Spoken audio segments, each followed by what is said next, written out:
આજ આપણે બનાવવાનું છે સોયાવાળા અને આપણે તેલ ઉકળવા મેળ્યું છે ને આપણે આની અંદર તળવાના છે. આ સોયાવાળા જે વાળા મેળ્યા છે ને એ તળવાના છે.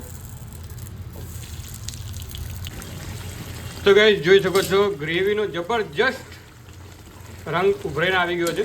જબરજસ્ત ગ્રેવી બની છે અને આ તેલ ઉપર આવી ગયું. તમે જોઈ શકો છો જાન તેલ ઉપર આવી જાય ને એટલે સમજી જવાનું કે ગ્રેવી કમ્પ્લીટ થઈ ગઈ. પણ હજુ આજે મેં મોટા વડા દળીને બનાવ્યા છે અને થોડુંક તીખું સ્પાઇસી બનાવ્યું છે કેમ કે આજ મને સ્પાઇસી ખાવાની ઈચ્છા હતી તો આજ મેં સ્પાઇસી બનાવ્યું છે.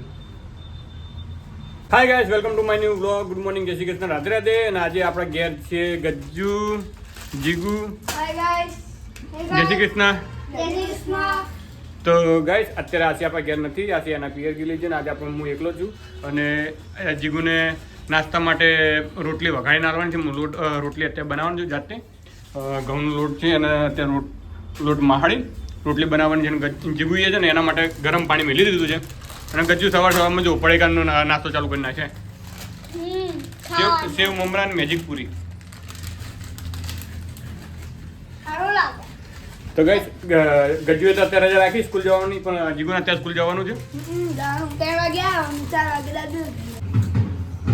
તો જુઓ ગાઈસ, આજે આપણા ઘેર નથી એટલે આજે આપણે હાથે રોટલી બનાવવી પડે છે ને હાથે લોટ મહાડવો પણ પડે છે. એટલે અત્યારે કેમ કે જીગુનો નાસ્તો કરાવવાનો છે, ટિફિન ભરીને આવવાનો છે, રોટલી વઘાડીને આવવાનો છે. એટલે લોટ મહાડવું લોટ મહાડવો નામાં નહીં આવતું. જો ગાઈસ આપણે રોટલી પણ બનાવી નાખી છે ને જીગુ માટે આપણે રોટલી વઘાડી પણ દીધી છે. અને જીગુનું ટિફિન તૈયાર કરી નાખીને આપણે રોટલી બનાવી છે ને રોટલી કમ્પ્લીટ બની ગઈ છે. અને આપણે લોટ પણ મારી દીધો છે ને હવે રોટલી બનાવવાનું ચાલુ જ છે. તમારે ખાવા માટે કોઈ બનાવ્યું? હવે બનાવવાનું. તાર પૂરું કર્યું પેલા? મારું પૂરું થઈ ગયું ને. કેમ કે જીગુનો સ્કૂલનો ટાઈમ થઈ ગયો એટલે બહુ ઉતાવળનું કામકાજ કર્યું છે. પણ વિશાલ કાકા ક્યારે 11 વાગે જવાનું, હજુ તો 10 નો 2 થઈ ગયો. કઈ વાંધો નહીં હવે. આ ગજુ મેળો નતો જવાનું નેહાલ? એના રજા નથી. મેં આગળ ગયો આવ્યો નહીં ને એની દાદીને ઘેર હતો. મેં કીધું તું હેડો આવ્યો તમે પપ્પા લેવા આવો ત્યાં આગળ ના આવ્યા તમે તો. પણ મારે થોડું કામ હતું ઘરે ગયા હતા હવામાં. આજ આપણે બનાવવાનું છે સોયાવાળા અને આપણે તેલ ઉકળવા મેળ્યું છે ને આપણે આની અંદર તળવાના છે. આ સોયાવાળા જે વાળા મેળ્યા છે ને એ તળવાના છે.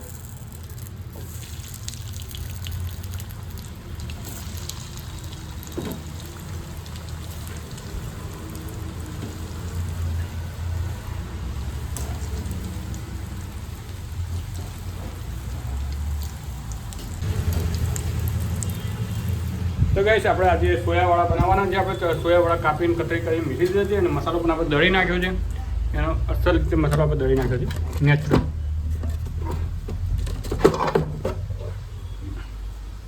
હવે આ મસાલાની ચટણી બનાવીને આપણે સોયાવાળા બનાવવાના છે. તો જુઓ ગાઈસ આપણે ચટણી વઘારવા મૂકી દીધી છે.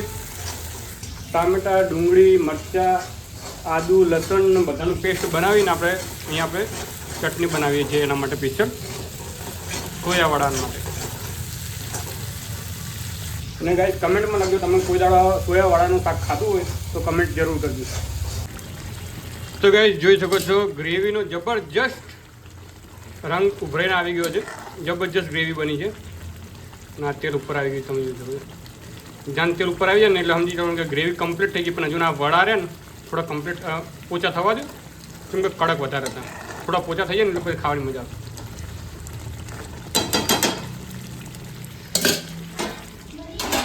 ગાઈસ જોઈને તો મોઢામાં પાણી આવે છે. આપણે જે પ્રમાણે બનાવી છે ગ્રેવી અને વડાનું શાક જે રીતે પ્રમાણે બનાવે છે મસ્ત લાગશે. અને મોઢામાં અત્યારે પાણી આવે છે અને આખા ઘરમાં સ્વાદ કેવી સ્મેલ આવે છે? કજુ ઉપર કેવી સ્મેલ આવતી પટમ છે ખાડો તો જેવી સ્મેલ આવે ખાવાની મસ્ત મસ્ત નહીં ભાઈ. ગજ્જુભાઈને આપણે સ્મેલ મસ્ત લાગી જાય. ખાધા પછી ખબર પડે કે જેવું સ્મેલ જેવું ખાવું બને છે કે નહીં. કેમ કે ઘણા ટાઈમે મેં બનાવ્યું છે, બહુ ટાઈમ થઈ ગયો. મેં 4-5 વર્ષ પહેલાં મેં બનાવ્યું હતું આવ્યું વડાનું શાક. આજ એ પછી મેં બનાવ્યું છે.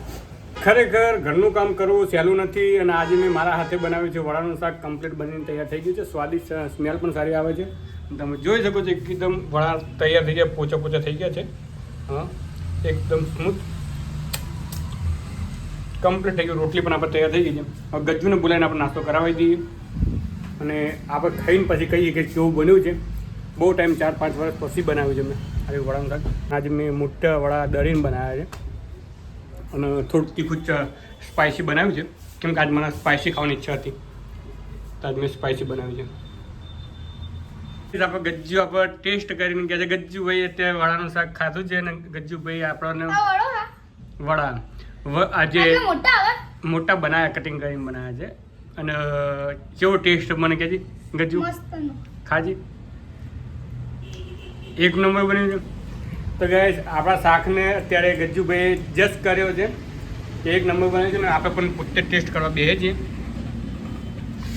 આપણું શાક મેં વડાનું શાક બનાવ્યું છે. સુશી જેવું લાગે છે. સુશી સુશી એટલે પેલું ચોપસ્ટિક છે નહીં પકડવાનું આપણે.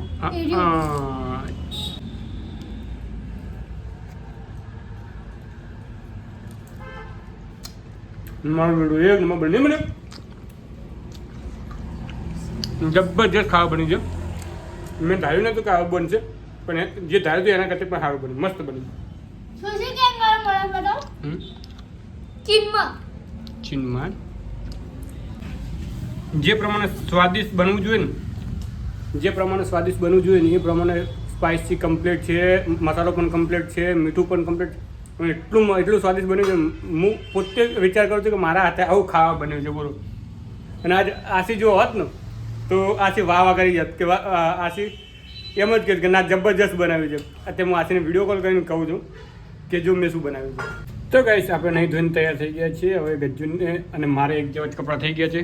ગજ્જુએ બ્લેક ટી શર્ટ જીન્સ, મેં બ્લેક ટી શર્ટ અને જીન્સ પહેરી લીધું છે અને હવે આપણે જઈ રહ્યા છીએ અને દાદીના ઘેર એને મેળવા માટે. ખરેખર ઘરનું કામ કરવું બહુ અઘરું છે. મેં અત્યારે સવારમાં ઝાડું, પોતું અને વાસણ અને અત્યારે વધવાનું પણ કામકાજ મેં જાતે કર્યું છે. જીગુભાઈને આપણે ટિફિન પણ બનાવીને આપી દીધું છે કેમ કે આજ શનિવારનો ટાઈમ હતો અને 12 વાગ્યાની એની સ્કૂલ છે એટલે મોડો આજ ગયો છે સ્કૂલની અંદર. અને હવે આપણે જઈ રહ્યા છીએ ગજ્જુની દાદીના ઘેર એને મિલીને પછી મારા પાછું રિટર્ન આવીને પાછું એડિટિંગ આલ્બમ ડિઝાઇનિંગ કરવાનું છે. તો વિડીયો સાથે બની રહ્યો. અત્યારે આશી આવે છે કે નહીં આવતી કંઈ વાંધો નથી પણ આપણે જે પ્રમાણે એડિટિંગ કરવાનું બહુ મુશ્કેલ હોય. મુશ્કેલ તું જાણે એડિટિંગ તને ખબર પડે ને. હું તો થઈને કરીશ. ચાલો રૂહી હાય ગાઈસ બોલજે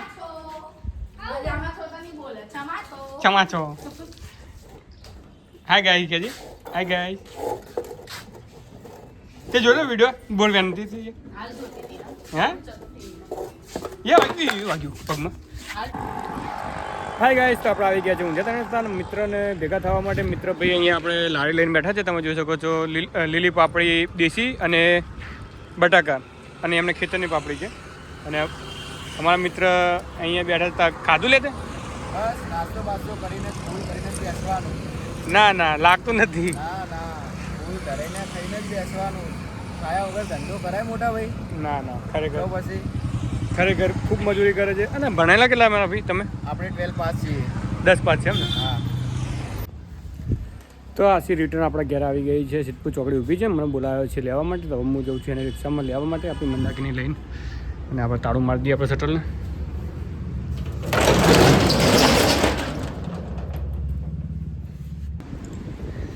તો તમે જોઈ શકો છો આપણે તાળું મારી દીધું છે અને હવે આપણે જઈએ છીએ આશીને લેવા માટે.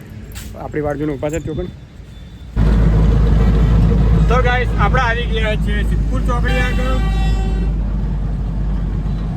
તમે જોઈ શકો છો આપણે સિદ્ધપુર ચોકડી આવી ગયા છે ને આશી અહીંયા ઊભી છે આટલામાં કંઈ. આપણે સિદ્ધપુર ચોકડી આવી ગયા છે.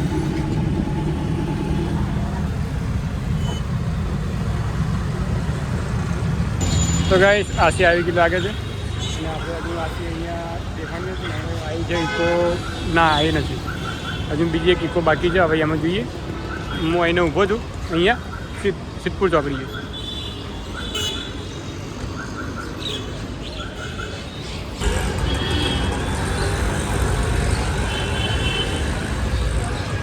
તો ગાઈસ આશી આવી ગઈ લાગે છે. બીજી એક ઇકો આવી છે. ગાઈસ તો આશી આવી ગઈ છે. તમે જોઈ શકો છો એટલે સ્પેશિયલ આપણે આશીર્વાદ લેવા માટે આવી ગયા અને એક ઘરાક આપણો ફોન આવી ગયો છે ફોન આવીને ઊભો છે એને આલ્બમ આપવાનો છે.